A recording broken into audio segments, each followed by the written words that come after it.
Hello, and welcome to episode 6 of the Polished Nerd Podcast. I'm your host, Oliver Kardrick. Oh, that was a good start. I'm going to start again. Wow, that bodes extremely well. Hello, and welcome to episode 6 of the Polished Nerd Podcast. I'm your host, Oliver Kardrick, and joining me is my co-host, Matthew Patterson. Hello, Ollie. Wow, we got it done in the end. Right, so, Matt, what have you been up to this week? Nothing much. I'm actually in a pretty good mood because I, just before we started recording, I was watching the scene from Spider-Man 3, where Tobey Maguire is evil Spider-Man and he dances around to James Brown. I don't particularly know why I was watching it. It came up on my suggested videos, and I thought, why not? It makes me laugh. Fair. And then I found a version with all of the music edited out, and it's hysterical. Brilliant. Well, I'm done with my first year at university now. I have nothing left to do, and I'm very happy about it because I can go and get drunk. Hooray. But I know you guys don't want to hear about our personal life, so I'm going to stop talking about it. And we're going to go straight into This Week in the News. Play the jingle that we don't have. I don't know why I did. This Week in the News. That'll do. Right, so There we go. So the first... Go with it. The first piece of news we've had this week is the whole Brooklyn Nine-Nine fiasco, a show which we both love that got cancelled and then re-aired in about a space of 5 hours. I'm not quite sure what happened there. Wow, it's when the internet puts its mind to it, it's amazing how big a fire it can start. So Fox announced that they were cancelling Brooklyn Nine-Nine. I don't know why. I mean, its ratings were sliding, but it was critically one of the most acclaimed shows running at the minute. It's won loads of awards. It's got a fiercely loyal fan base. But I guess that's the way Fox operate. It's not making exponential amounts of money, therefore let's get rid of it forever. They did the same thing with Arrested Development. They didn't renew Firefly, and I think they're doing the same thing to Gotham as well. That's another mini news story inside a news story. Gotham's been renewed for what is now going to be its final season. It's a shame because Brooklyn Nine-Nine, it's a very it's written in a way that you can take it at face value for what it is, or you can sit and pay attention to it, and it's actually an extremely well written show. There aren't many shows like that, actually. Shows that you can either sit and watch quietly or kind of sit and take all of the clever nuances in. You know? No, it's as I was saying before, it's along the mould of the Communities and the Arrested Developments. And yeah, Fox have got a history of cancelling these shows, and I'm excited that it's getting picked up by a new network. My only worry is with these kind of shows, they kind of go one or two ways, and that is that they get cancelled too early, or they don't get cancelled soon enough, and they just die a horrible death on the screen. And I'm worried that we might be going down that route of Brooklyn Nine-Nine. I hope we don't, but... So, from what I understand, I won't explicitly state how, but from what I understand, Season 5 ends quite conclusively. In a way that maybe a Season 6 would be beating a dead horse a bit. If everyone's stories and everyone's arcs have come to an end, then maybe it's rebooting for rebooting's sake. I guess the same way that Season 4 of Arrested Development went, with Season 3 concluded so well. The original Season 4 was quite contrived, almost. They had to make a story where there wasn't one. Yeah. And it didn't really work, general consensus was, I think. But it's a good show. I mean, I'm going to watch it. I can't really see anything going bad. No, absolutely. If I have a new place to get my fix of Terry Crews, then I will absolutely go to that place all of the time. Oh god, yeah. Terry Crews is... Well, he's probably... Was he the funniest character in the show? Because I really like Gina. I think she's probably my favourite. I connect with Gina, I think, actually. She's just brilliant. But yeah, it's more Andy Samberg as well. You can't really say no to that. No, absolutely. It's still going to be a funny show. Yeah. And like I say, I will definitely watch it. Well, hopefully it retains its current format, so episodic, but sometimes with branching arcs, like overarching plots. And the weird, like, non-relevant opening credit bit where it's just, let's just throw a joke in there for the sake of it. Yeah, I think I mentioned this in a previous podcast, but I think the greatest thing I've ever seen is it's the police lineup. Andy Samberg basically conducting a police lineup to sing a Backstreet Boys song. I mean, if you're going to watch one scene from the show, make it that one. God, yeah. It is the show. It's just... It's 5 seasons in 40 seconds. It tells you everything you need to know. Yeah. So, yeah, we could probably talk about this for a lot longer, but because we've got a main story that isn't Brooklyn Nine-Nine as much as we'd probably like it to be, we're going to move on to the Jon Favreau Star Wars series, which is going to happen at some point, I guess. So, I mean, we knew it was going to happen. We know more about it now. So, obviously, it's a series that Jon Favreau is writing, producing, and running. It's going to take place 7 years after Return of the Jedi. So it's going to be sort of bridging the gap between Episode 6 and Episode 7. Hopefully we'll see the First Order given the context that they need, I think, retroactively. Just flesh them out a bit more. Explain why they're there. I mean, the argument can be made that the Empire wasn't fleshed out, wasn't sort of given context for the original Star Wars, but the original Star Wars was a standalone film, and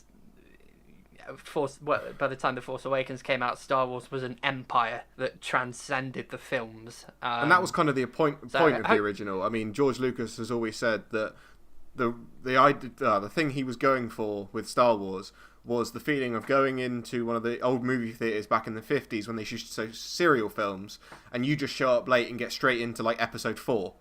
So you don't have any context before, you don't have any context after, you just catch the middle of a story. And that's what he was going for with the very first Star Wars. Obviously that changed when he got his sequels greenlit. Of course. So Star Wars being what it is now, you can't really get away with that. So I'm hoping this will give the context to the First Order, and especially to its kind of its figureheads. Snoke especially. I want him to have the kind of context that he so desperately needed by the end of The Last Jedi. And it would be quite nice to see a series or a Star Wars story where the Rebels are on top and they're actually won, and they, like, what happened to the galaxy? How they drop it, yeah. Because that's exactly the thing. Like, at least between Episode 3 and Episode 4, you witness that fall. You witness how they're sort of stamped out. Yeah. You get to Episode 6 and they're on top, and then currently it's just Episode 7. Oh, they're on the bottom again, and everyone who was in the old rebellion is in hiding. Yeah, it would be nice to see that. We don't know too much about this. It's just going to be a Star Wars thing. Jon Favreau is great. I mean, well, he's basically the reason that the MCU exists, because without him, we never would have got the first Iron Man. So I'm going to trust him. I mean, I really like the movie Chef, which he wrote and directed himself. So we know he's got, like, he can do the big blockbusters and he can do the small stories. So looking positive overall. And it's Star Wars. Yeah, so estimations are that it will be out. The estimated release date is early 2020, with Jon Favreau currently tied up working on the live-action Lion King film, which we don't need. So, no, not really. But I mean, that's not too far away. And is there any news about what this will be on? Will this be on the new Disney streaming service they're trying to set up? I think so, yes. I read an article about it earlier, and I believe that's what they said. It'll be on the Disney-only streaming service. Which is more money that we're going to have to fork out for. Yay! Yeah, which I will definitely do. Oh, God, yeah. And I will not just... Yeah.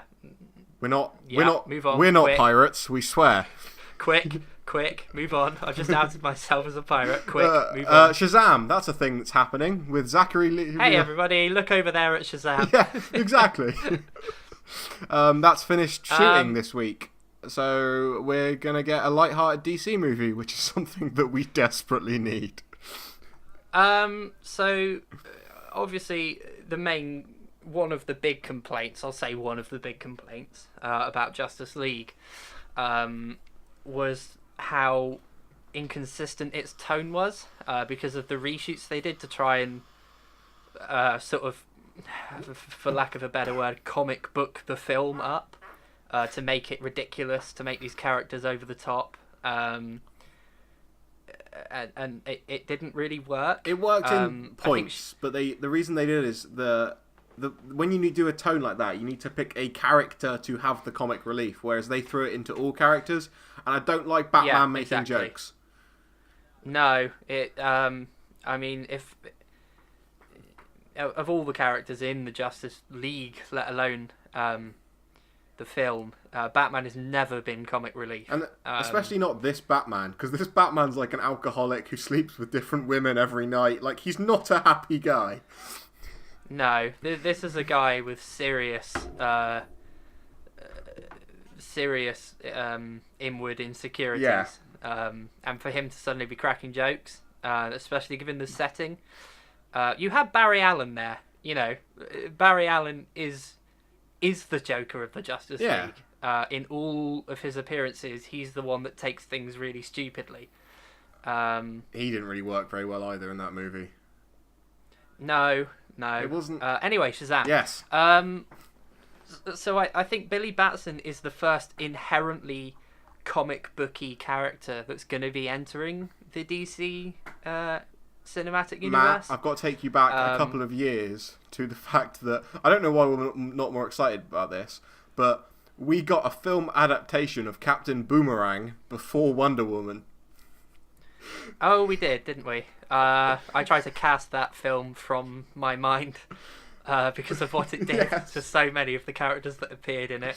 Okay, so... The second comic booky character that we've gotten. Oh. Yeah, so glossing over Suicide Squad, you know, for all of the kind of childish humour that Justice League attempted, Billy Batson is a child in the body of this kind of immortal, magical super being. Yeah. I think Zachary Levi's a good choice of cast. Oh yeah. I think that will. I think they'll try the whole stupid humor thing again, but I think it'll work this time. I think it will be the comic booky shot in the arm that they need at DC. They just need a big film to land. And we know that Zachary Levi can carry off this role because he's basically already played it. If you've seen the TV show Chuck, he plays a childish, nerdy guy who basically gets superpowers. Yeah, so exactly. He knows how to play this role, and that shows him. Well, that shows really good to start with. It goes very downhill towards the middle and the end, but you know, he's great. Yeah, and the suit looks brilliant. It's so comic booky. Yes. So there have been leaked pictures of the suit that they're going to make. So are they calling him, just quickly, are they calling him Shazam or are they calling him Captain Marvel in the film? I presume they're going to call him Shazam. Yeah, they'll have to because of like legal reasons. I think because like there's the Captain Marvel movie coming out this year, or is it next year? I suppose, yeah. No, that's a very good point. So I think he is Shazam now, not Captain Marvel, because of some legal reasons. Because there are some weird appearances here and there where he is Captain Marvel, and that never fails to confuse me. No, actually. Well, who was he originally? Because like not who was the character, but he wasn't created by DC. He was created by a different comics company, and they bought him. But I don't know who that comics company is, and it doesn't matter. We're not going to Google it. But basically, it wasn't DC. And that's why he was called Captain Marvel in the DC universe, is because he was created by a third party, and then DC went, money! Yeah. So that's... But now he's Shazam, which is, I would say, a lot better name. I quite like that. I like that it's got an exclamation mark in its official title. Yes. And that the Z is a lightning bolt. That's brilliant. Yeah. No, that is great. So yeah, I think this could be kind of the more sort of, I hesitate to say light-hearted, but certainly it's going to be a consistent tone. Yeah. Rather than, you know, the Justice League cuts where the tone would change to the point that there were visible changes in lighting between shots. You know. Yeah. I think this could. I think if they make it consistently. Happy. Yeah, for lack of a better word, maybe not quite as strong as happy, but if they make it consistently that Let's go with light-hearted. Let's say light-hearted. Whimsical. If they, yeah, if it's consistent, then I reckon it could be quite good. And obviously, with Aquaman coming out before that, September this year, I think. I really think we could see a turnaround for DC. Not so much that they're failing, but they're certainly trailing behind Marvel at the moment. Yeah, they're not failing like they are in comparison to Marvel. They're failing both commercialistically and. But then Marvel are breaking records left, right, and centre. Oh yeah, I had a look before we started the show, and Infinity War is currently sitting at like $1.5 billion, and it's been out for like 2 weeks. So yeah, it's just squashing everything to the point that it's almost unfair to compare them. I think. Yeah.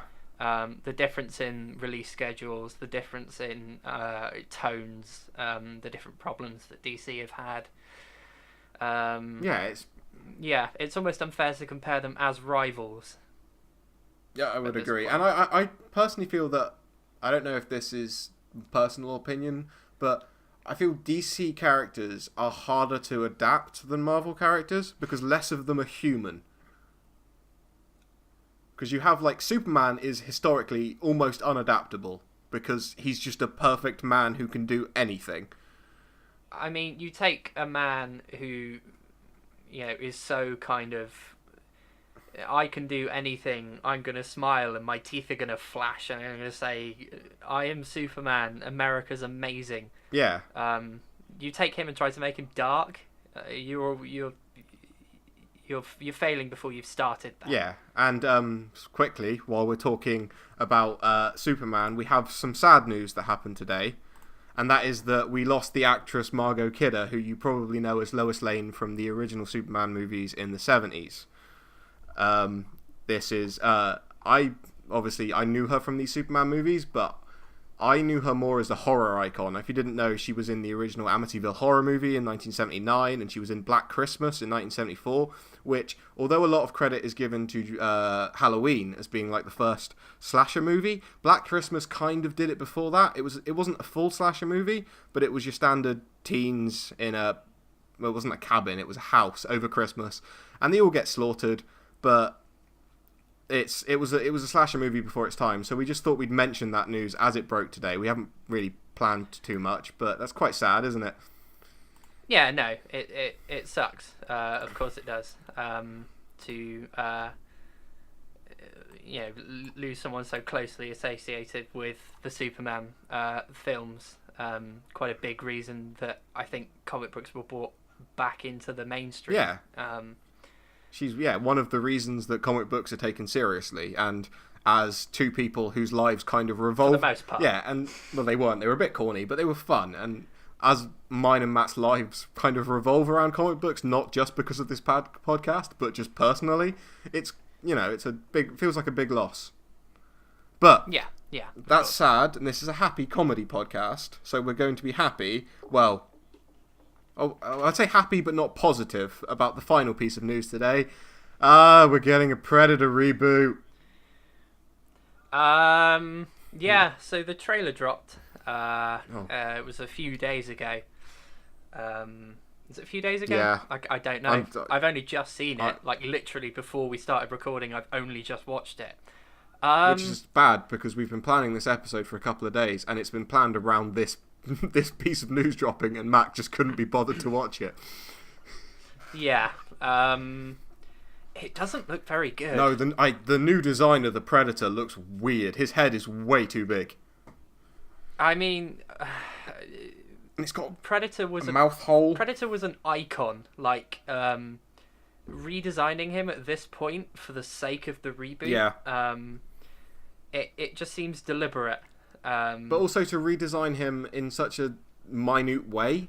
Like, they're not going, this is the old Predator, now we're making our new Predator. They're just kind of slightly changing it. It's not a major enough change that you can brand it a redesign. Yeah. It's just a slightly different helmet. He's still an alien. He's still using, like evidence in the trailer, is using the same weapons he always did. There's no change in his overall aesthetic or his fighting style. He's still sort of the iconic click sound is there in the trailer, in fact. What? I mean, I don't know what to make of this. I can't remember in the trailer. It seems that going that. Sorry. I was going to say, I can't remember in the trailer because I watched it like 2 days ago when it first came out and haven't rewatched it since because I didn't like it. But does he cloak in the trailer? I don't know. Because what I wasn't. I don't want them to change that effect because, like, with modern day technology, they could make the cloaking look really cool. But one of the things that I like vividly remember, because I watched The Predator when I was way too young to watch The Predator, I was probably about 12 at the time, was his cloaking effect was really creepy because it was just, you could still see his outline, he was wavy, and it was just, if they try and make that like modern and make him like so he can actually cloak invisible or he can do, it will completely ruin the character. I mean, that's the inherent problem with rebooting. I think something like The Predator is that what made it great was it was so kind of, it was the most 80s film I think I've ever seen. It was brilliant. Yeah, you get Arnold Schwarzenegger, Carl Weathers, and Jesse Ventura in the same film. You've got explosions, guns, you've got that handshake, the manliest handshake ever. And the movie ends with a massive nuke. Like, it's just... Yeah, and there's an inherent kind of, I think, campness. Oh almost god, yeah, to it's it. very just camp. So, and to make it a horror film, I think misses the point. Which is what they look. It looks like that's the road that it looks like they're going down with this trailer. Yeah, like the Predator was always terrifying, but he wasn't in a horror movie, which is one of the problems I feel that Predator 2 had, was that it tried to go too scary with like. Yeah, it was more a focus on the Predator when actually no one cares about that. No. If they for storytelling purposes, they want the army people. The people running from him. Same reason I think the Hitman movie failed. They completely missed the point and put the character focus on Agent 47, who it's written into his character that he's boring as fuck. Yeah. You know. I've not seen either of those movies because I don't really care. Like, the Hitman games are amazing, but if there's one character that you can't make a movie about, it's Agent 47. Yeah. I heard one guy talking that the way they should make a Hitman movie is focus it on his target, and he can just constantly just have him appear. Yeah, but like you can have him appearing in the background. Because I don't think anybody who went to see the Hitman movie hasn't heard of the Hitman games. It sold itself on the fact that it was based on the games. So everybody knows who Agent 47 is. Everybody knows that his gimmick is he's a hitman with a barcode on his head. Who doesn't have a personality. No, exactly. He doesn't care. That's the point. The film tried to make him care about shit, and he doesn't. They even tried that with the game of Absolution, and it's the worst Hitman game.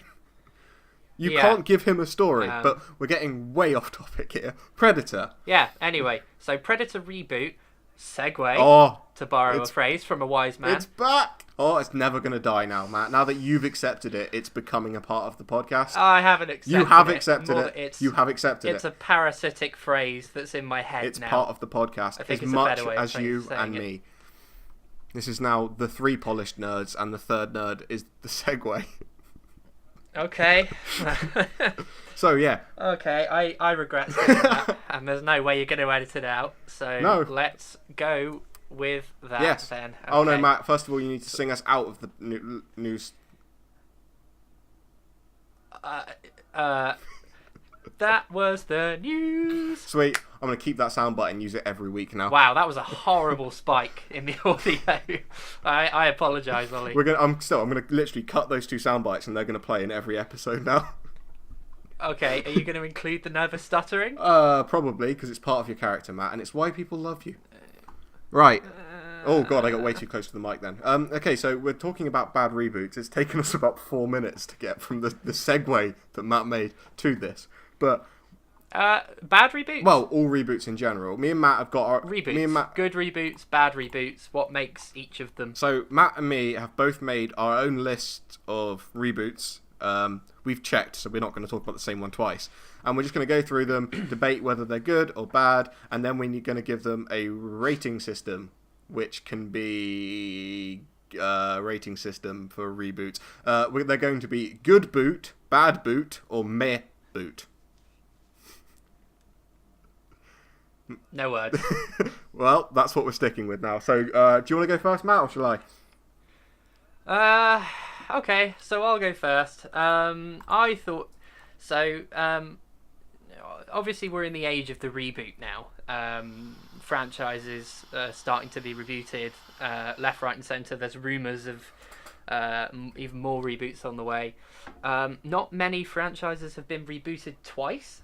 I thought it would be interesting to start off in the wake of Infinity War, talking about the 3 different Spider-Man universes we've got.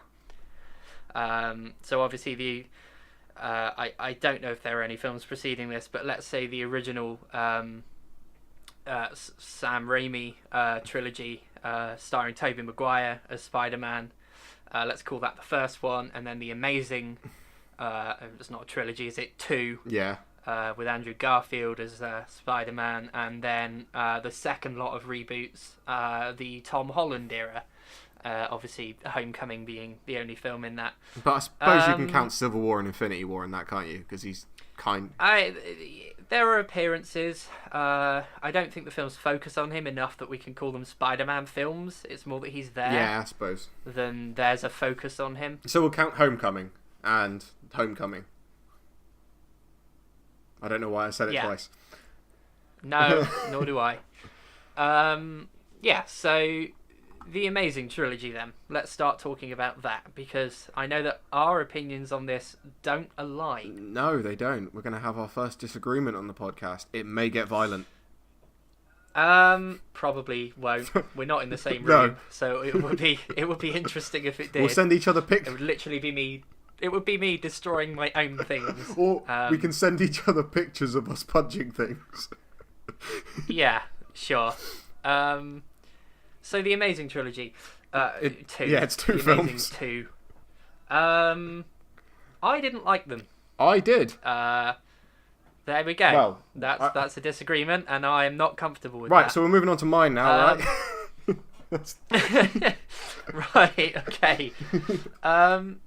So I think our main disagreement comes from Andrew Garfield's cast as Peter Parker. I think it was horrific casting. I know you actually would go so far as to say that he's your favourite Spider-Man. Yeah, that's the difference here, though. I agree with you. He's a terrible Peter Parker, but he's the best Spider-Man. That's my argument here. Because Tobey Maguire is the best Peter Parker. I can't dispute that. Tom Holland's middle for both, I'd say. But yeah, Andrew Garfield. Tom Holland is the best actor. Yes, agreed.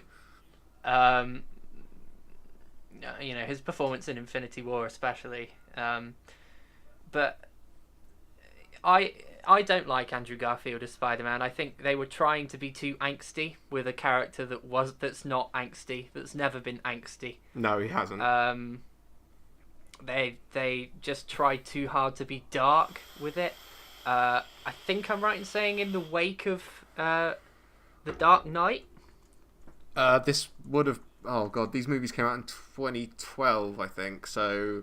Yeah, so in the wake of the re-emergence of DC as this dark, broody company, in the wake of let's say Batman and Robin. Yeah. DC tried to reinvent themselves, and I think that's what they were trying to do with The Amazing Spider-Man.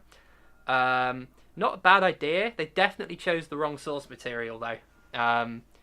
As I say, Spider-Man is not a dark character. He is a child. Peter Parker is a literal child, and to make him, edgy, inherently doesn't work. No, I agree with you here. There's a lot that they didn't do right with this movie. I don't like all the weird, his parents are super spies or whatever the hell that was, or any of that. But I feel like, oh, that was my phone.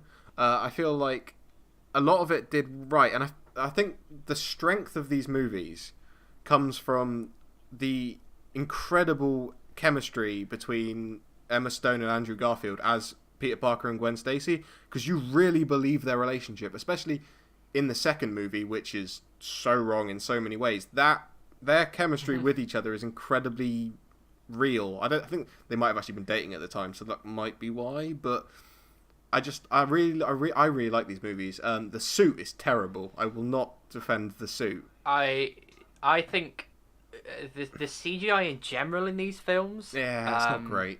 Is very subpar. The Kurt Connors lizard character is far too human for my liking. Yeah. And the less said about Electro. Oh God, yeah. Just everything about Electro was a misstep. Just the general design, I think. They took Rhino, a guy who's literally fused with this suit, and they turned him into essentially a walking tank. Yeah. Which doesn't work, and that's what they chose to entice us to a third film with, is a guy in a tank. Yeah, okay, maybe you're changing my mind a little bit. I think Harry Osborn was there, so they may have done something with him, that he was shoehorned in, I think for no other reason than, hey, remember this guy? He was in the first lot of films. Like him, like the film. But Harry Osborn isn't the Green Goblin, is he? Norman Osborn is. I think at some point they both are. Oh, okay. I couldn't tell you. So who's the Hobgoblin then? Off the top of my head. I think he might be something different entirely. Okay.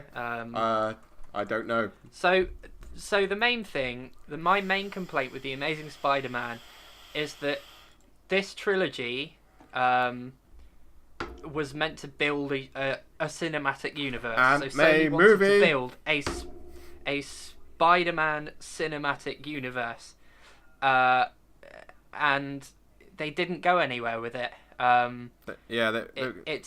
It's something that's actually relevant. One of the Russo brothers has said in an interview why he doesn't think anyone else should try and make their own cinematic universe anymore. It's because you've got to balance entertaining film with world building.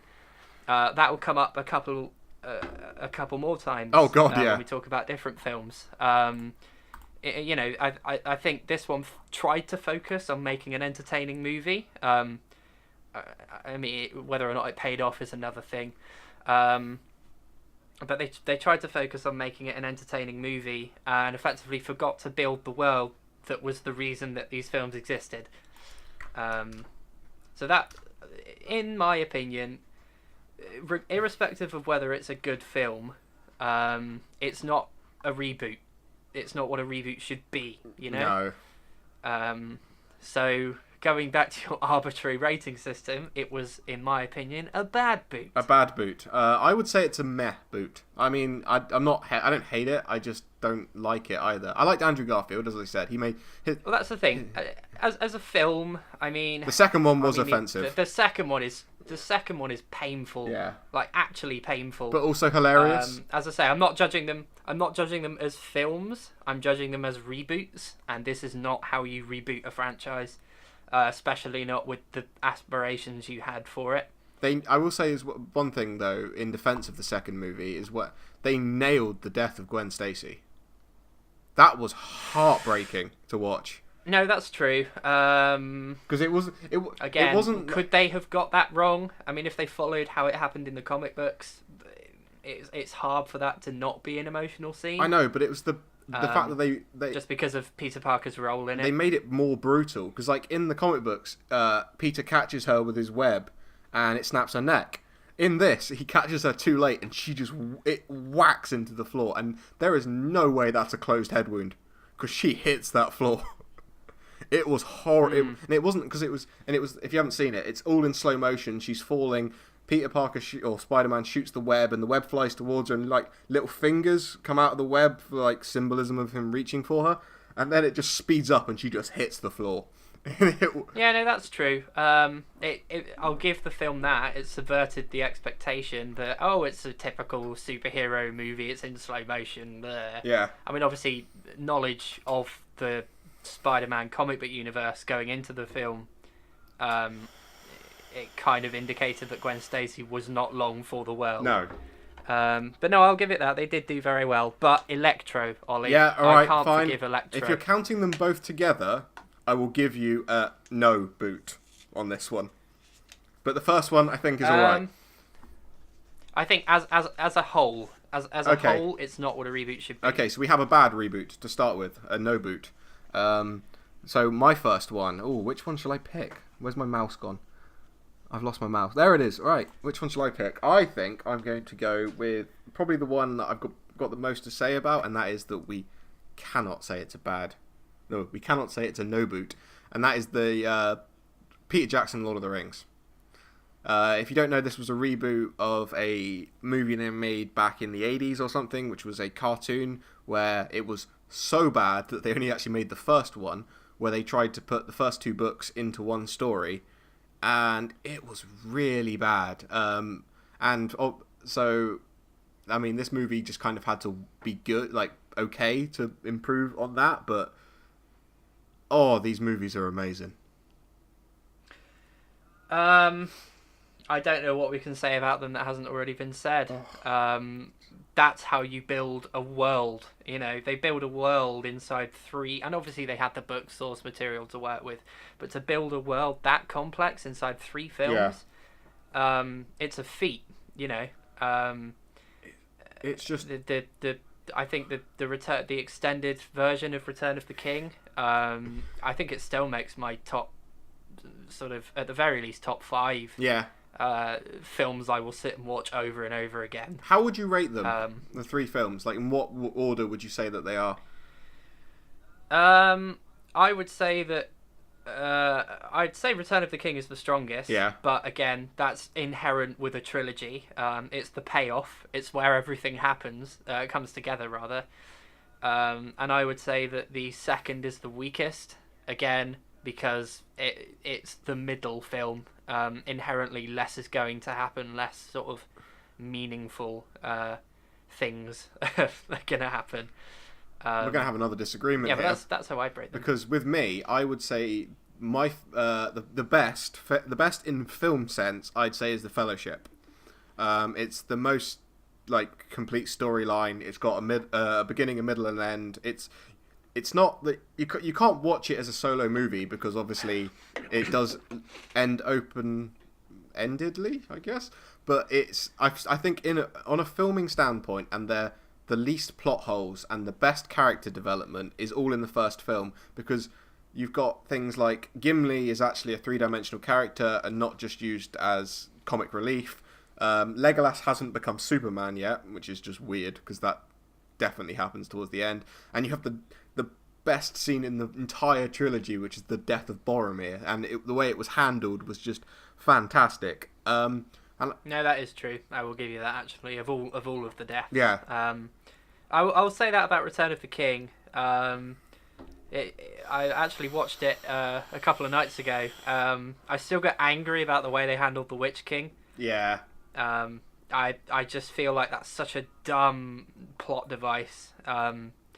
No man can kill me. Oh no, I've been stabbed in the back by a hobbit. I guess I'll fall over. Yeah. Oh no, some killjoy bitch has stabbed me in the fucking face. It's just it's not great.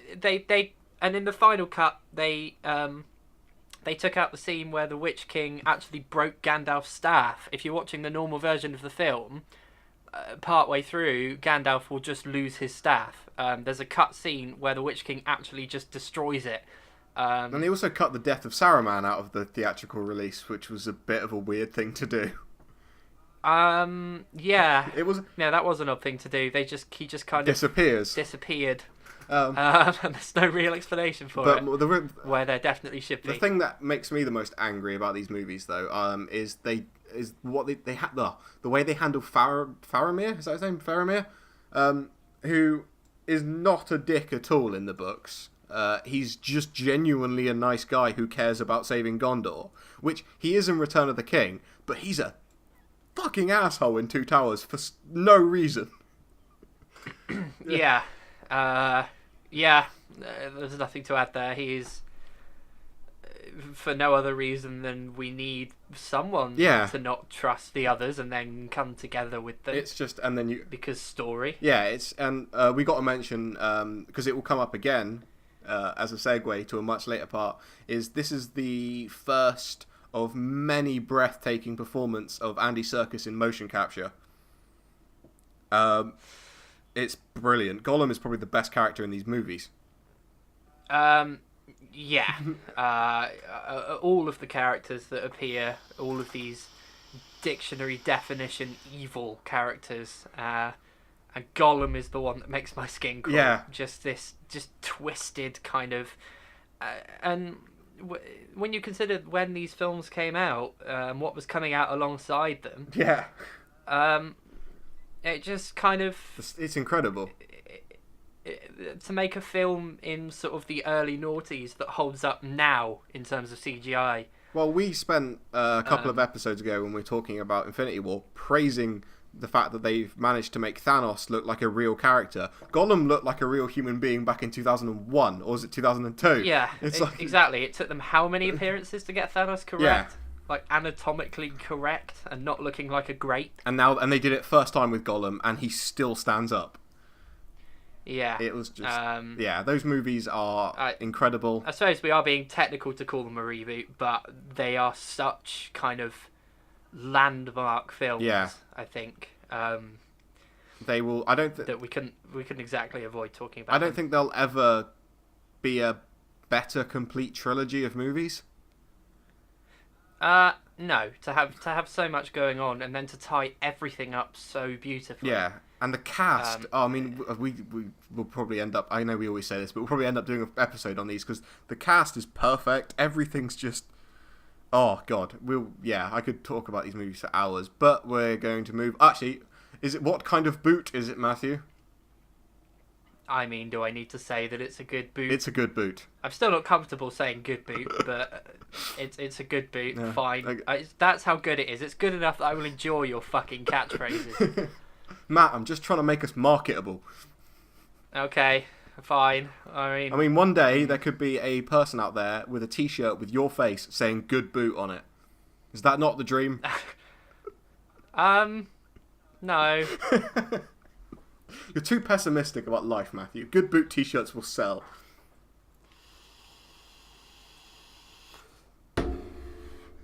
I have nothing more to say. Yeah, okay. Nothing more to say on these catchphrases. So move on to your next one. So we've just spoken Amazing Spider-Man, how not to do a reboot as such. I want to talk about a Spider-Man franchise that I mentioned earlier. That did the whole reboot thing right. So I want to talk Spider-Man: Homecoming, the Tom Holland era, as I am officially dubbing it.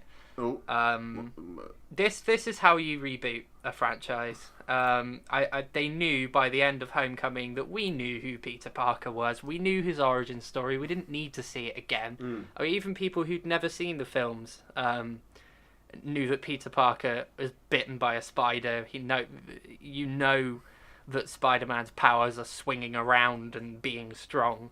That was the throwaway line in the movie, wasn't it? That's all it took. Was, hey, you got bitten by a spider. That's cool. Do you reckon it could bite me? On the one hand, you have films like Batman vs Superman. I know that the world is probably a bit sick of harping on this now. But there's an origin story at the start of it.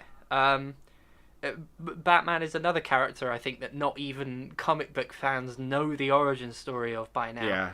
Well, there's been two there's movies no need already. To shoehorn it in. And for something that ended up I mean, I know there was that plot point basically hinged on everyone knowing that Bruce Wayne's parents, Thomas and Martha, were murdered. And on the other hand, you have Homecoming. We know who Peter Parker is. Let's get straight into Spider-Man. I think this is the best Peter Parker. I really do. I think it's. I do like it. It's the character encapsulated. You know, Peter Parker is a gawky, nerdy teenager on his own. You know, and that's where his strength of character comes. It comes in the mask, the kind of, you know, to borrow the phrase from the original films, with great power comes great responsibility. I think that this film starts to display responsibility as a power of its own, you know. Yeah, I mean, it's just with showing that, like, there's a change in character that noticeable when he puts the mask on. It's a good movie. I think it better encapsulates Spider-Man, you know. I can't argue with anything you're saying. It's a good movie. It's one of my favourite Marvel movies. It's probably, as we were saying before the episode, probably has the best villain. Well, one of the best villains. It's just certainly. I mean, to be the strongest villain in a cinematic universe where until recently there weren't any. Yeah. Is that an achievement? Meh. But don't let that's not damning with faint praise. No. Michael Keaton, no less, as Birdman. The Vulture. Or Birdman. Or Birdman. I'm going to go with Vulture. I'm going to go with Birdman. To take a character like the Vulture Birdman. And make him as genuinely threatening as Michael Keaton did. The example I used with Ollie, Michael Keaton managed to make the line, "I'll kill you dead," like a genuine threat. Just a character so evil from a guy that I didn't actually know was capable of acting like that. No, and he's not like evil for the sake of being evil either. He's justified, and he's also just at points he's a decent man.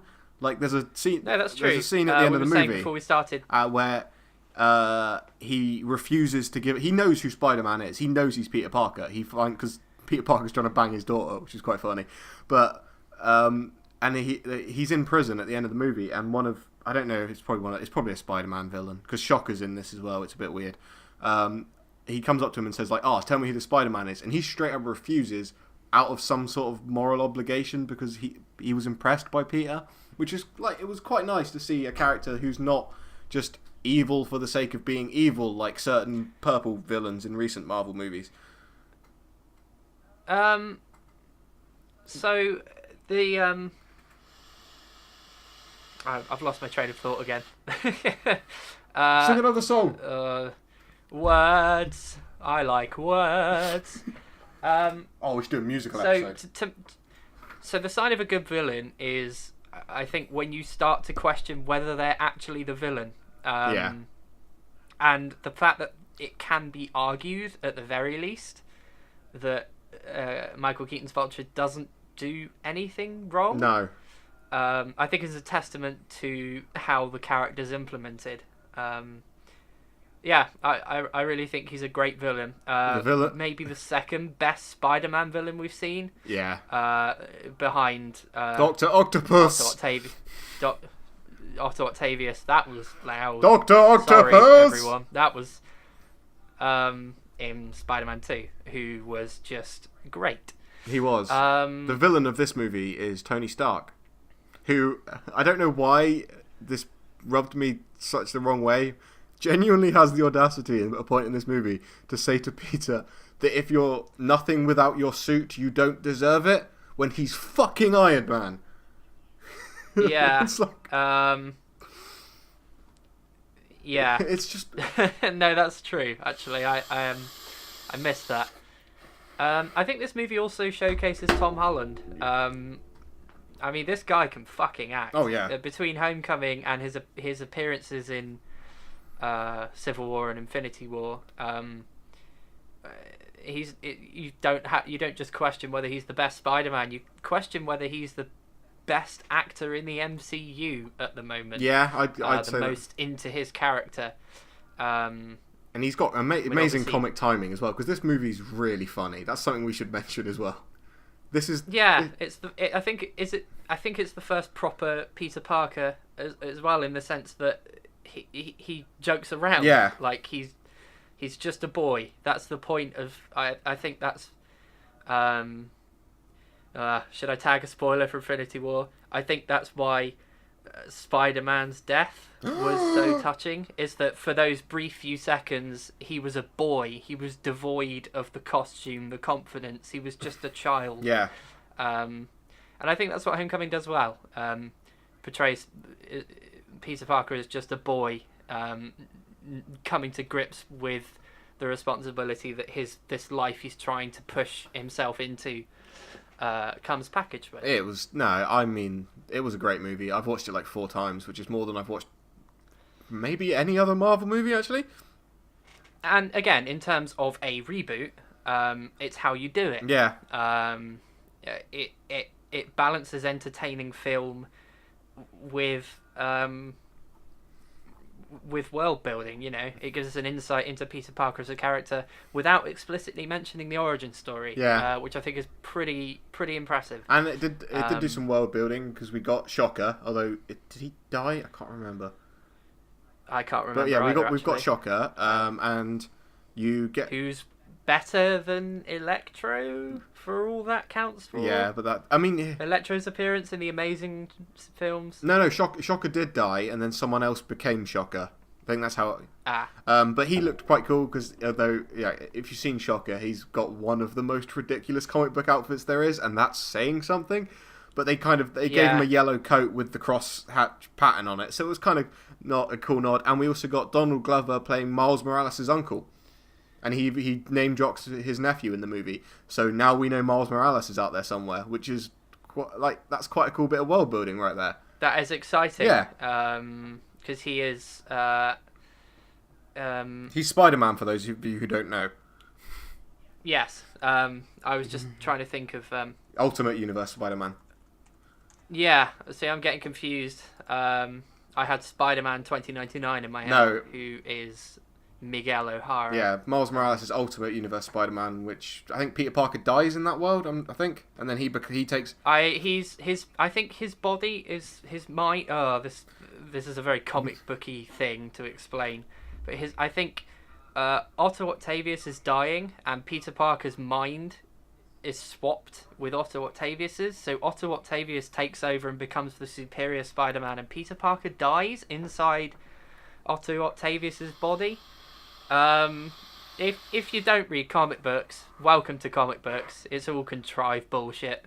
For every good comic book, there's 10 bad ones. I don't think even comic book fans will mind me saying that. No, that's comic books. For every good comic book story you read, there's going to be 10 bad ones. For every Civil War, you've got a Clone Saga. It's just...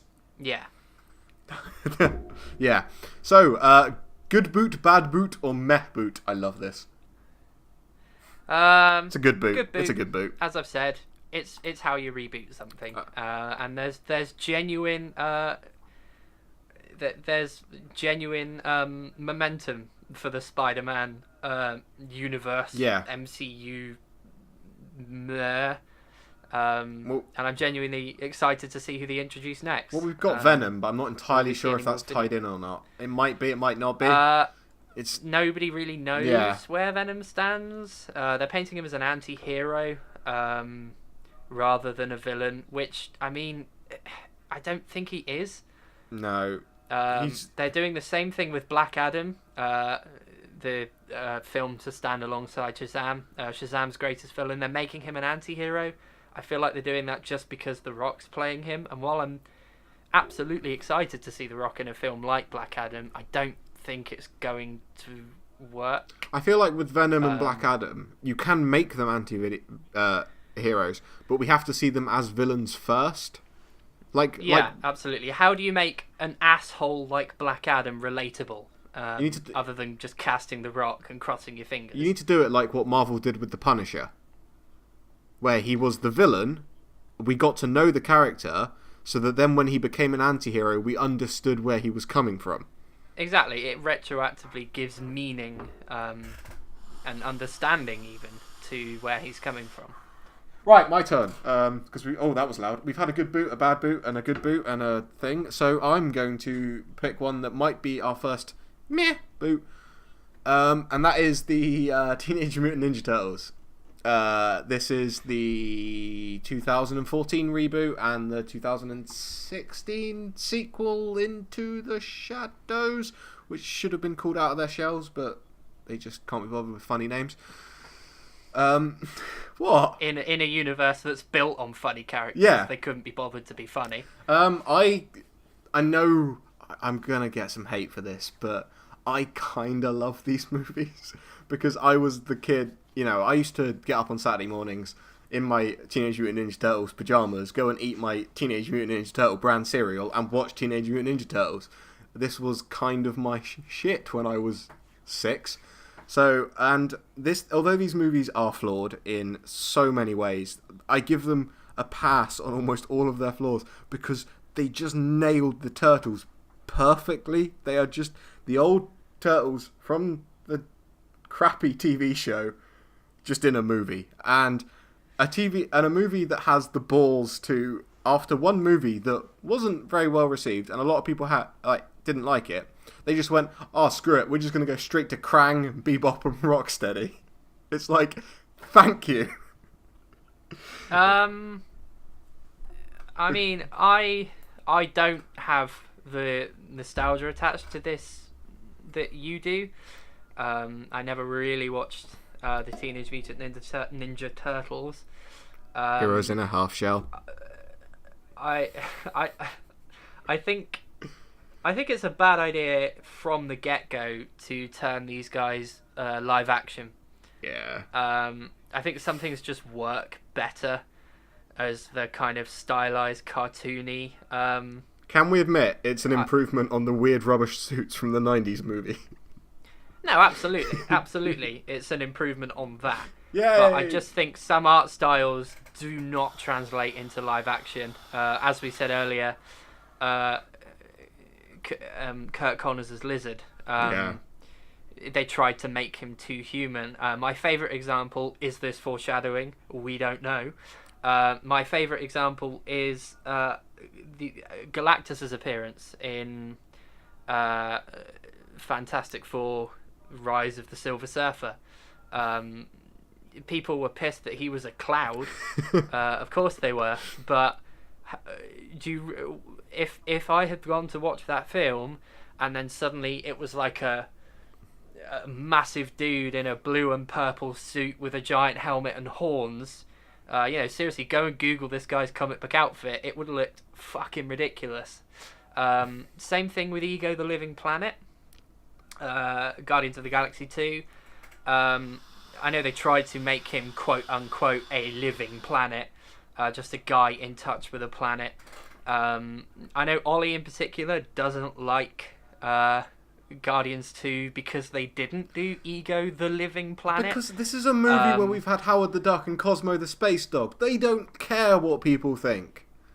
No, this is true, but I just think if I'd been watching the film and they'd pulled up on Ego and then he span around in space and he had a face and he said, "Hello, Star-Lord, I'm your dad," it would have taken me right out of the film. It would be comic booky for the sake of it, I think. Oh, quickly, before we, little side note, which I should have mentioned earlier, but I didn't.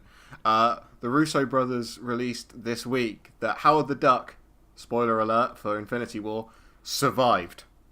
He's still out there, which is the best news. So coupling that with the post I shared on our Facebook page, that technically now Arrested Development references coming up, with the appearance of the Bluth Company Stairway in Civil War and the appearance of Tobias Fumke in Infinity War, I am shipping a team up between Blue Man Tobias Fumke and Howard the Duck. That would be the greatest movie ever. On Thanos. No, they should take on Galactus. I ship that in a fist fight. Yeah. In a literal fist fight. I ship that. I absolutely ship that. That is what needs to happen. And he needs to have the never nude shorts on. Yeah, absolutely. The denim cut-offs. Yeah. And Howard the Duck should be wearing them as well. Just for shits and giggles. So what we're talking about? TNT, yes. That's it. We got sidetracked. Let's try and be... Yeah. So I haven't actually seen this film. I'm going off what I have seen from various clips, promotional trailers.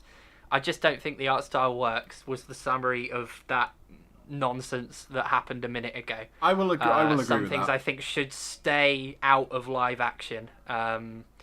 It's hard to get invested when something looks so blatantly not real, you know. Yeah.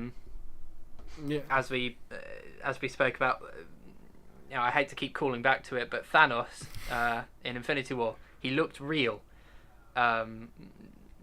The Teenage Mutant Ninja Turtles inherently don't. No.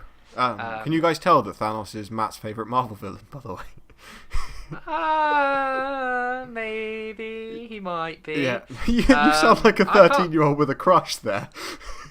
I can't help that. I just think it was a brilliant performance, and a believably written character. And obviously knowing about Thanos before he was even mentioned in the MCU, I think just the prospect of seeing a live-action Thanos. Have you started writing Mr. Matthew the Mad Titan all over your diary? I've written several fanfic stories where Thanos enslaves me. Oh god, this is another episode. Wow, when I chose the word enslave and I completely did not think about what that entails. Yeah, and I'm leaving it in. Can we move on? No, I want to know about these fantasies, Matthew. No, we're moving on. Okay. Well, so we're going to move away from comic books. No, quickly, Matt. When we've got as we've got this in writing or in verbal contract right now, if we ever hit 1,000 subscribers, will you tell that story? I'd have to write it first. But... Okay, but can we make a deal right here now that if we do that, you will tell us about you and Thanos being slave buddies? Wow, I mean, I'm going to regret this. Fine. Yeah, sweet. If we get to 1,000, I'll write a story. Oh, okay, right, so it's still me, TMNT. What kind of boot was it, Matthew? I would say meh boot. It's a meh boot. I mean, it's unfair for me to judge it because I haven't seen it. All I know is that aesthetically it doesn't fucking work, but from what you've said, they kind of... It's a film for people who know about the Turtles prior to the film. It's very hit and miss. It's a movie. It's go and watch it if you like Teenage Mutant Turtles. If you don't, you're probably not going to like it. That's basically the movie. There we go. Yeah. So I want to move away from comic books now, briefly. This is a comic book podcast, Matthew. I want to talk about the film that took a franchise from having films in it so beloved that they're on repeat every weekend on British national television to winning Tom Cruise a Razzie, Golden Raspberry Award for Worst Actor of the Year. I want to talk The Mummy. Not so much because of the film, but because it perfectly encapsulates what reboots should be, or rather shouldn't. So this is I think the first example we've spoken about of reboots that shouldn't exist. Yeah. Dark Universe. There's not really a reason for it to exist except the Dark Universe, which we will go into. You know, I think The Mummy, the original, this is. No, not the original. The remake of the original, which is not this remake. No. Okay, so the first remake of The Mummy. The Fraser Mummy. Yeah. I think it's a perfect example of a film that's made by. You know, you look at a film and you think, what makes this film? Brendan Fraser. I think Brendan Fraser's presence makes this film. The presence of Imhotep makes this film. The setting makes this film. The time period makes this film. The kind of almost self-awareness Yeah. of what it was doing and how it kind of knew that it wasn't terrible and it just kind of rolled with it. It's very slapstick, isn't it? Yeah, it doesn't take it's a sinister plot that doesn't take itself very seriously. Yeah. I think that's a mistake that this film made, or the people making this film made. Let's not say that the film's sentient. It felt like an old I think 1940s movie serial, which was quite nice because it was like set in that time period. I really like that money. I'm gonna have to go watch it when I finish this. What's this? The Frasier Mummy. Yeah, I really like that movie. Yeah. I'm just thinking about it.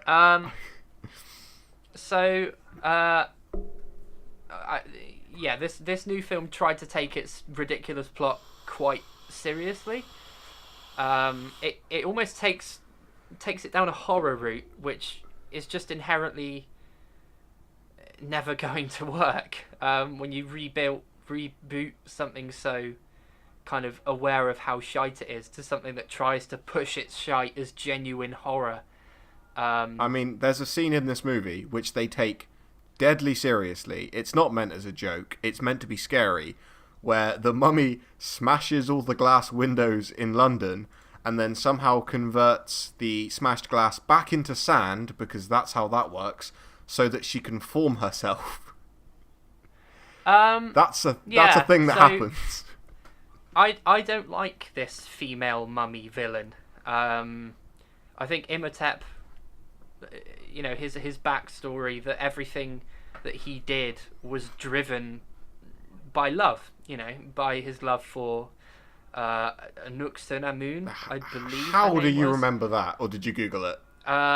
No, I remembered that. Seriously, when I say it's on every weekend, I'm not joking. It's actually a running joke that we just watch The Mummy every fucking weekend. But you couldn't remember John Hannah? No. So I think Imhotep was actually a halfway decent villain, and I think this new lady is just generic, I think is the word. Yeah. For such a kind of mythologically a setting so steeped in history, they've chosen someone so generic and not bothered to expand on her in any sort of way. Maybe they plan to. I don't know. Well, not anymore, because there's no way the Dark Universe is happening anymore. No, definitely not. So going back to what the Russo brother, who I should probably check which one it was. The one on the right. The one on the right. Yep. Or the left, depends on the photo, I guess. I forget who was in charge of this film. I think it was Universal. What made this? Yeah. Yeah. So Universal wanted to take this film and use it to build a dark universe. A universe where they'd remake kind of classic monster films. I know that The Bride of Frankenstein, Frankenstein and Dracula were just three of the ideas they were trying to reboot into this monsters universe, for lack of a better name. Well, I'm trying to find the cast thing. If this sounds utterly generic, don't worry, because The Mummy bombed so hard that the entire project has been abandoned now. Yeah, that's it. I've got it here. It's they've supposedly cast some of them, and you've got Russell Crowe as Dr. Jekyll and Mr. Hyde. You've got Johnny Depp, who everyone loves and has not, destroyed his own career to the point where people hate him now, as the Invisible Man, and Javier Bardem as Frankenstein's monster. It's not going to happen. So I think it's been cancelled, and then they're trying to resurrect it. I'm not sure. Oh yeah, and Angelina Jolie is the Bride of Frankenstein. Well, that's... It's going to happen. Okay. It's definitely going to happen. Yeah. No. So, yeah, going back to what we say about reboots, The Mummy didn't build a world. No. How much world do you need to build, I guess, when these monsters are so self-contained in their own stories? Is another discussion, but it didn't feel like a film that needed a universe. it happened and then concluded with no real change in the status quo. Yeah. So the universe it builds is one that the film itself is not impacted by in the slightest. So, I mean, it's a bad boot. It's a bad boot. One thing I will say though is I know this is not going to happen or at all, but I would quite like to see what they do if they, somehow this ends up happening. What the hell are they going to do with the Phantom of the Opera? Because that character has been changed a lot since he was first made in the Universal Monster movies back in the 1930s. He's now a dramatic emo kid who sings at people. I mean, I'm interested to see that. It's going to be weird to try and escape what Andrew Lloyd Webber has done to that character. Yeah, let me expand on that statement. I'm interested to see that, because I am aware that it's going to be a bit of a car crash. Oh God, yeah. Do you reckon they'll get Jared Butler back? Like that to a character as iconic as that. I mean, that can't end well. That can't end well, surely. No. But so yeah, The Mummy. It's a bad. It's boot. a very bad boot. Quick claim to fame before we move on. I've been shouted at by John Hannah because I got his order wrong at the coffee shop I work at. So, yay! He's actually a bit of an arse. Similar claim to fame. I used to work in the exact same coffee shop as Matt, and I once served a coffee to Noel Fielding. He's all right. They came down. Wow, there we go. Yeah, they came down to where I live to There we shoot go. the Mighty Boosh. Which watch the Mighty Boosh. Yeah. I mean, we are now pushing something that is totally irrelevant in every way. Reboots. Films that were made and then they made them again. Yeah, that's the thing we're talking about. I'm trying to think of. Have you noticed that I'm killing time while I pick which one I want to talk about next? Oh, I know. I know exactly which one. How many people are going to think we're drunk, Ollie? Truthfully, I kind of am. Well, yeah. I had a few pints when I finished uni today. So I want to talk about what I'm going to put forward as maybe the worst reboot we're going to talk about. I mean, there's some close contenders, but in an offensive, child-destroying way, we're going to talk about the Tim Burton, Johnny Depp, Charlie and the Chocolate Factory. This was just painful to watch. It was horrible.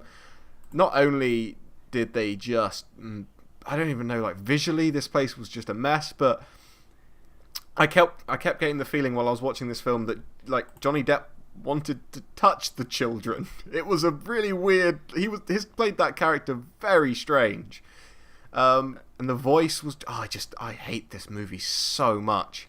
And I watched the original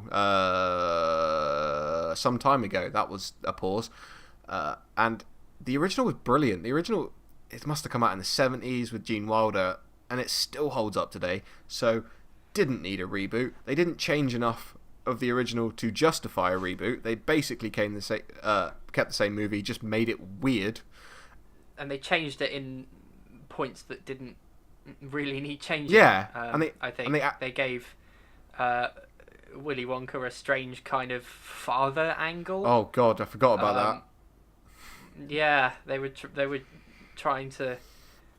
They gave Willy Wonka daddy issues. Yeah, that's what they did. They gave Willy Wonka daddy issues and played that off as why he's eccentric. It's like he never needed any context as to why he was like that. I don't think. Oh yeah, his dad was a dentist, wasn't he? Yeah. He wouldn't let him eat sweet. Christopher Lee, I believe, actually. Oh God, Christopher Lee was in this movie. Oh. I believe so.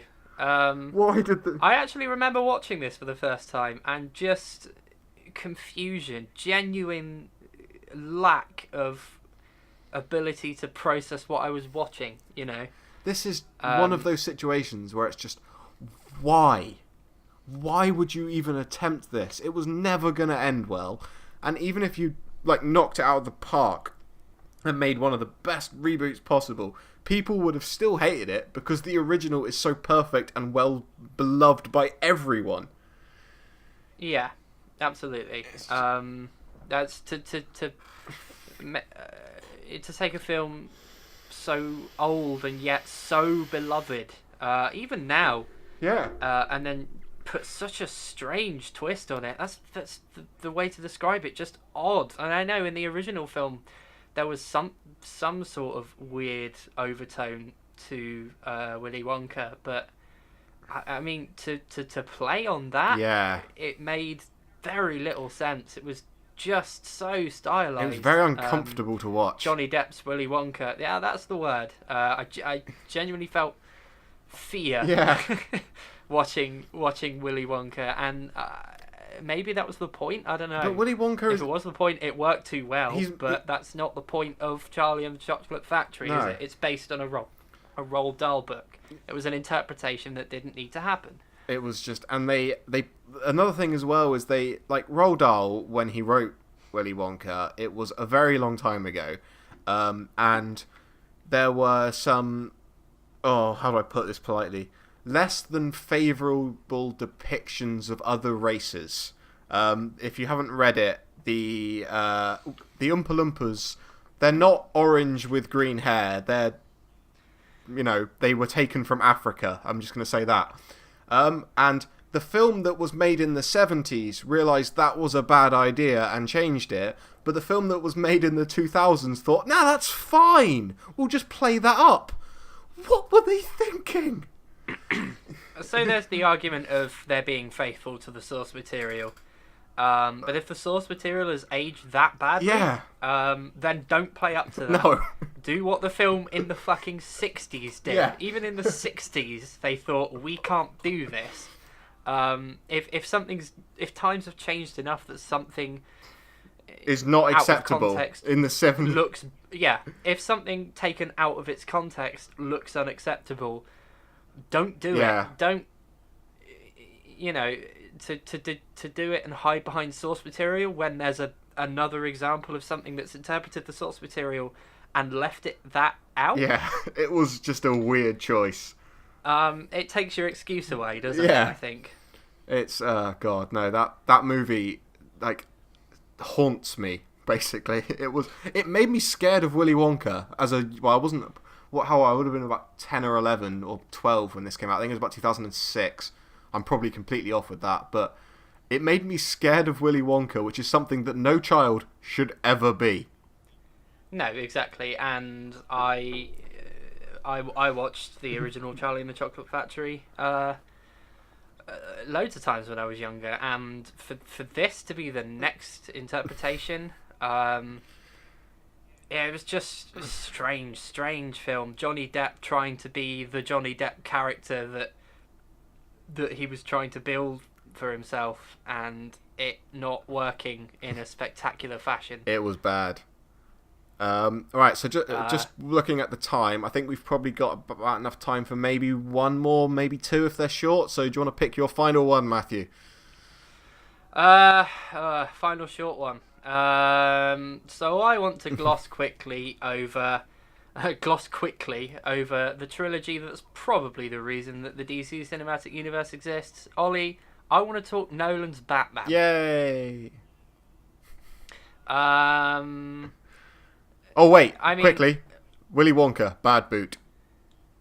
Oh, odd boot. Odd boot, there we go. New category. There we go. So I think all that needs to be said about the Nolan films, irrespective of their individual merits and drawbacks, they rebooted Batman after Batman and Robin. Yeah. The best Batman film. That says, if you're listening, go and watch Batman and Robin. It's a masterpiece. Just a beautiful film. It kind of is. So touching, so emotional. No, but Matt, it kind of is a masterpiece in the fact of just, it's so bad. I mean, it's, when I say so emotional, I mean, those emotions are, ha ha ha, what were these fuckers thinking? It's an experience. Go and watch it if you haven't seen it. So, the Batman Begins trilogy, I don't know what to call these ones. The Batman Begins trilogy. The Nolan trilogy. The Nolan trilogy. I like these films. I liked them. They were good. I think the first one was perhaps a bit. I mean, because it had to follow Batman and Robin, I think it came across as a bit of a weak film. They gave Batman an origin story. It was a good one, though. It was a good one, and I mean, if they're going to do a trilogy, then maybe they should. Yeah. Obviously, going back to our early example, Spider-Man: Homecoming, with no immediate plans for a trilogy, not one coming out soon. There is a sequel. It's already been announced. There is a sequel, but it's not a trilogy, and it's not an immediate trilogy. No. I think maybe it needed the Nolan trilogy. Maybe needed that just to build into that world, to set up the films. And although everyone knows the Batman origin story of like his parents dying, not many people know what happened between that and him becoming Batman. Absolutely. And Batman Begins, I think, as an origin film, I think it works. I think it does. I think this trilogy signified DC's move away from the kind of stylized aesthetic that their earlier films had that had kind of based themselves around. Well, yeah, I mean, even the original. As an example, if Oswald Cobblepot, the Penguin, if he were to appear in Christopher Nolan's Batman trilogy, he'd be different to the Oswald Cobblepot that appeared in the previous Batman trilogy. Instead of being a mob boss who's short and got a damaged eye with a big glass monocle on it, he was a literal penguin that ate fish. Yeah. Those were weird movies. They were weird movies, but I think Danny DeVito was the guy to play the part, if anyone. Oh god, yeah. Those movies are amazing. The Tim Burton Batmans are amazing, but they're weird as hell. No, absolutely. And as I say, this film signified DC's move away from that into the sort of darker, more relatable, more human characters. Yeah. That we've started to see in the cinematic universe. We can't talk about the Batman Nolan trilogy without talking about how it gave us Heath Ledger as the Joker. Yeah. Just to change what it meant to be a comic book villain that drastically in a film. Yeah, it was.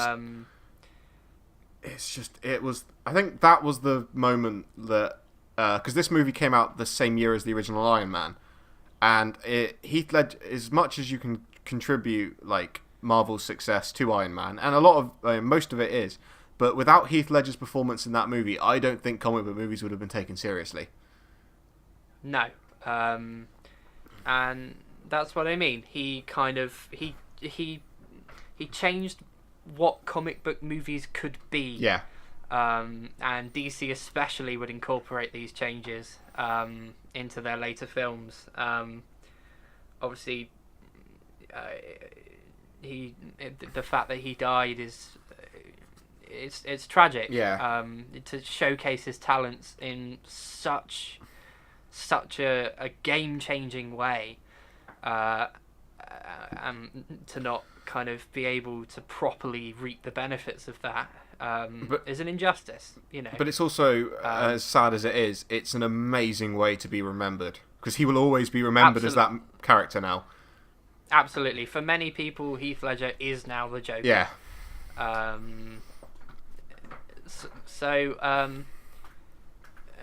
mean...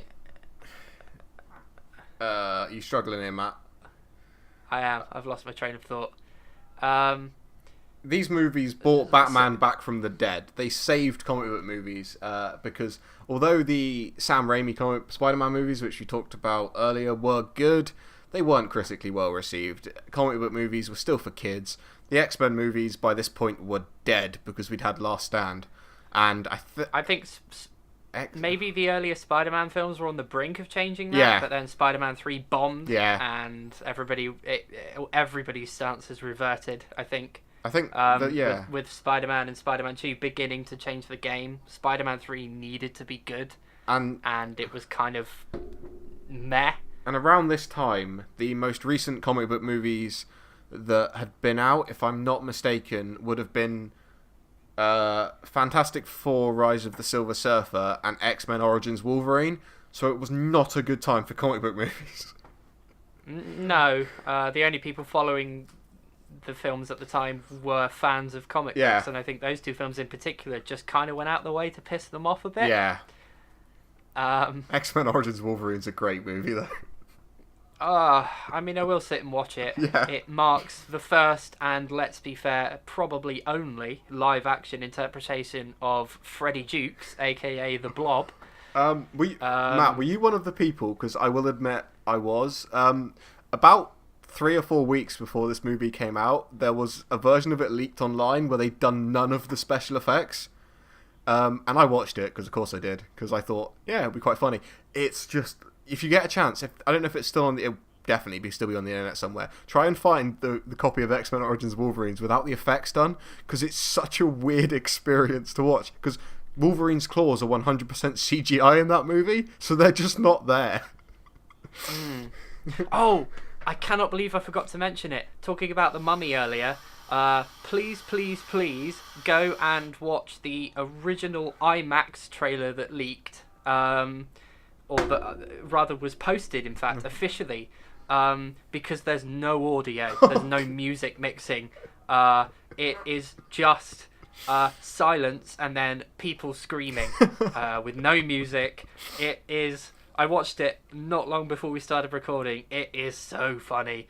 I think I'll have to. I think we have to put it on the Facebook page because people have to see just from the get-go that movie was fucking doomed, man. Well, I'll get our PR person Madison to post that. Yeah, of course. So yeah, Batman Begins. Good boot. I mean, side note, I don't like Christian Bale's voice. Oh God. I don't like the idea that Batman puts on a silly voice and then people don't recognise him. I thought they should either go with the sort of, let's say, the Kevin Conroy voice acting route and just not change his voice, or the Justice League route and have it digitally altered, which I actually liked as a plot point. I quite like the voice modulator on Ben Affleck. I think that's quite, although like it's because it makes sense, doesn't it? Yeah. The what's it called? The Bale voice. I see. I'm torn on this one because I'm not. It's the marble gargler. That's what it is. It's like he's halfway through a mouthful of food. Yeah, but this is the thing: is would we look at that voice in such like negative view if it hadn't been memed so much? Because I remember when I first watched those movies, I didn't mind it, but now I go back and I hate it. But I think that's because everyone's made fun of it so much. I think specifically what might have ruined it for me is the college humor Bad Man. Yes, definitely. Short video series. Yeah. They just take the piss out of the voice. Not even directly, just the mimicry. Just destroys any sort of credence that voice had. And I will say, as a general criticism of the Nolan trilogy, Heath Ledger is, I mean, a brilliant villain. He's just an amazing villain. But he might be the only strong villain of the three films. I think. Who have we got? We got Ra's al Ghul. So we had Ra's al Ghul, Liam Neeson. I mean, okay, that wasn't terrible. He wasn't really in it. Switch they did. No, exactly. It's hard to comment on it because for the large part of the film we didn't think that Ra's al Ghul was Ra's al Ghul. Then we had the mob boss. Oh, I can't remember which one it was. Falcone. He was good. I liked him. Yeah. And then we had Jonathan Crane, the Scarecrow. Yeah, it was Cillian Murphy, wasn't it? Yeah. I liked it. I don't think they did him right. I quite liked it. I don't think they did. He's not a good interpretation of the Scarecrow, but I feel like he's an interpretation of the Scarecrow that works in that universe. I mean, that's true. The Scarecrow is a very kind of... I mean, for me, the best appearance the Scarecrow's made is in the Arkham games, the Batman Arkham games. Oh, when he broke your game in the first one. Oh, that genuinely terrified me. Arkham Asylum, specifically. He was the highlight. Yeah. He was the highlight of those games, and I think... But in this, I don't know off the top of my head if that was pre or post Batman Begins, but Asylum. That was probably quite a long time after, because Batman Begins came out in 2005. Oh no, that was definitely after then, 100%. But yeah, it retroactively made the Cillian Murphy Scarecrow look a bit daft, I think. Yeah, it was. But I suppose all the villains, including Heath Ledger's Jokers, are not very good adaptations of their comic book characters, but they're very good adaptations of that character in the universe that they're set in. Because if you take No, that's true. Heath Ledger's Joker in The Dark Knight is nothing like the Joker in the comic books. He's more of a mob boss in The Dark Knight than anything. But it doesn't take anything away from him, but it's just because the films are so grounded, they kind of had to ground the villains, and they ended up it worked with the Joker, but then you've also got Bane where it didn't work, and it was just like, I mean, I was trying to put off mentioning Bane. Bane doesn't work as a grounded character, I don't think. I like that they focused on his intelligence more than just his brute strength, which is because that's like but that's something that's misunderstood about Bane. He is actually a genius, and his insanity is driven by drug dependency more than idiocy, as it was in Batman and Robin. Yeah, he famously was like one of the first people to properly beat Batman, and he did that more through brains than brawn, because he was like one of the only people in the DC universe who can like outthink Batman, and that's what makes him so terrifying. Yeah, and to go from that to Tom Hardy's Bane, it's not a particularly bad performance. No, voice is a bit weird. It's more the character as a whole. I've seen a video that dubs the scene where Bane's holding the microphone. Yeah. Over that, it dubs somebody impersonating Bane singing the Scatman song. It's just another scene that's been ruined for me forever. Just to see Bane running around this stadium of terrified people, just going beep, bop, bop, bop, bop. It's just. I mean, the internet's very good at taking scenes and ruining them. Yeah, forever. It really is. So again, Batman Begins is how you reboot something. Yeah. It's the change in tone that would lead to the DC cinematic universe, and I think that in itself makes it a good boot. Yeah, it's. Or is that a good boot? I would agree. It's a good boot. It's the right kind of reboot. It's a reboot that changes things, not just makes the same movie with modern technology. Yeah, exactly. It's more of a reinterpretation of Batman, with a focus on the man under the cowl. Oh no! What makes Bruce Wayne Batman? And like I said, it was a more character-driven trilogy, focused very heavily in The Dark Knight, especially on the relationship between Batman and the Joker, their yin and yang partnership, how sort of one can't exist without the other, Right, Matt, we're gonna have to quick fire it because this is difficult because we've only got time for maybe one, unless we do two really short ones, because there are two we kind of have to mention. So if we take these two and we talk, say maximum 2 minutes on each of them, we should be alright for times. And that is, we have to talk about Fantastic, and we have to talk about Genesis. Which one first? So Fantastic. I'm going to say Fantastic. You take that. What the hell were they thinking? You take that. I'll take Genesis. I mean, Fantastic is an origin film with about 20 minutes of origin. I watched this film, post-release. I was expecting it to be terrible. But it was bland. Yeah. I just found myself so bored. Nothing happened. It was all build up to these guys. They got their powers. They had their kind of Fantastic Four powers for maybe like 10 minutes of the film, and that was it. And you don't really see it. Focusing on these guys as characters, and that's not what you do with characters like the Fantastic Four, it tried to be broody with characters that are so blatantly not broody. Possibly the most light-hearted team in the Marvel comic book universe. This movie is a prime example of why studio interference is one of the worst things that can happen to a movie, because the director of this movie, Josh Trank, who, if you've heard about the production of this movie, you know the kind of fallout between him and Fox, but he made a movie called Chronicle, which was like a found footage superhero movie. It's really good, check it out if you haven't seen it. But his original idea for this movie was to make a Cronenberg-style body horror about how these characters became the Fantastic Four. Now that sounds fascinating to me and so different to anything anyone's ever done with the Fantastic Four before. I would have loved that, but the studio went, no, we don't really want to do that, we just want to make a stereotypical movie, and it just sucked. I mean, the whole point of comic book films is that they're open to these interpretations. You could perceive Batman, for example, as a cartoonish kind of, Robin to the Batmobile, I'll just get out my bat car keys. Bat shark repellent. Perceive him as this, the Bat card being my personal favourite callback from the original film. My favourite is still the bat shark repellent spray. Yeah. That's just... what? So you can interpret him as that, or you can interpret him as this kind of dark, kind of, what drives the man under the mask sort of thing.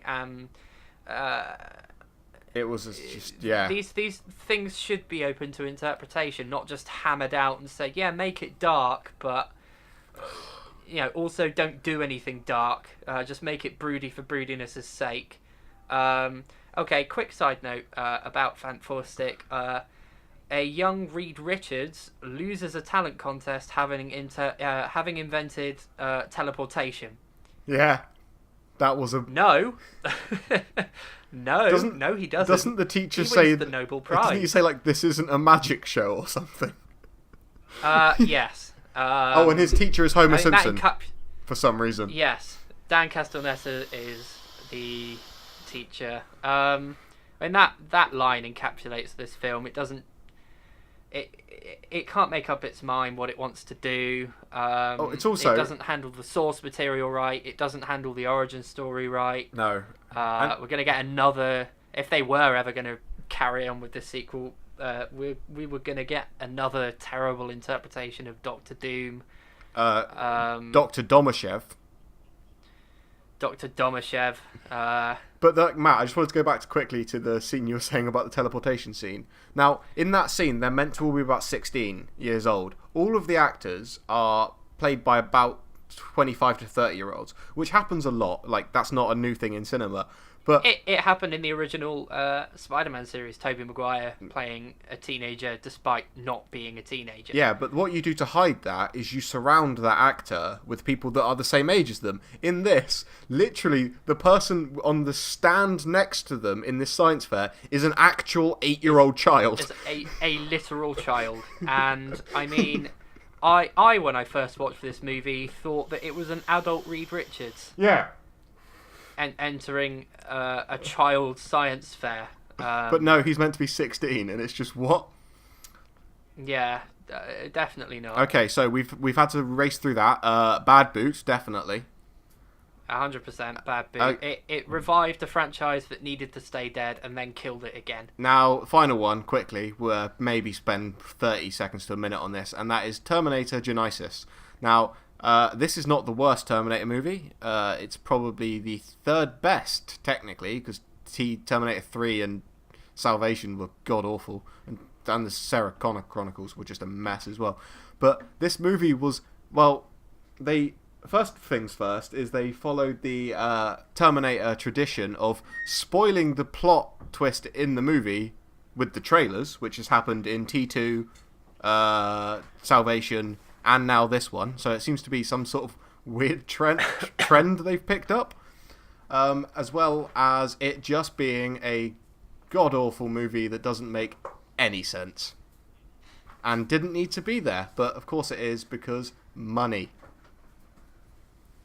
The Terminator franchise needs to die when Arnold Schwarzenegger can't revive it. Yeah, that was... I think that's all I need to say there. That was Terminator 3. The first two are the only good ones. Then they made Salvation without him, and it was crap, and they brought Arnie back, and I mean, arguably made it worse. Yeah, and we're getting another one as well now with Linda Hamilton's coming back for some reason. Just why? Just let either completely reboot the franchise so it's not the same continuity and fix the fact that the Judgment Day, the times have changed like 4 times, or just let it die. You're ruining what was one of the greatest 2 movies ever made in the original 2 Terminators. I love those. I still watch T2. It's fantastic. And they're just... T2 is, I mean, far and away the best one. Oh, God, yeah. It's just... And they're just ruining it, and... Oh, God. I'll go on my Terminator Salvation rant another time, because we do not have time for that. No. Matt heard it earlier. Yeah. It's not a short rant. No. We're actually late recording by like 3/4 of an hour because of that. Yeah. So I think we're going to have to... So there we go. So Bad Boot. That's reboots. Bad Boot.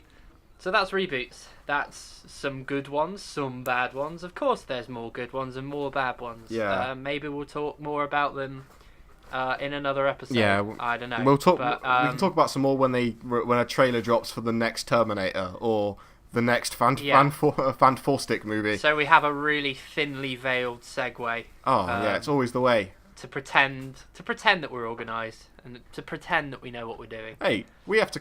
We are very organised. Yeah. Right. So. Yeah. So that'll do, I reckon. That'll do. Just stop there. Bye. Bye. Right. Bye. Okay. Okay. So this has been episode 6, I think. Yeah, that'll do.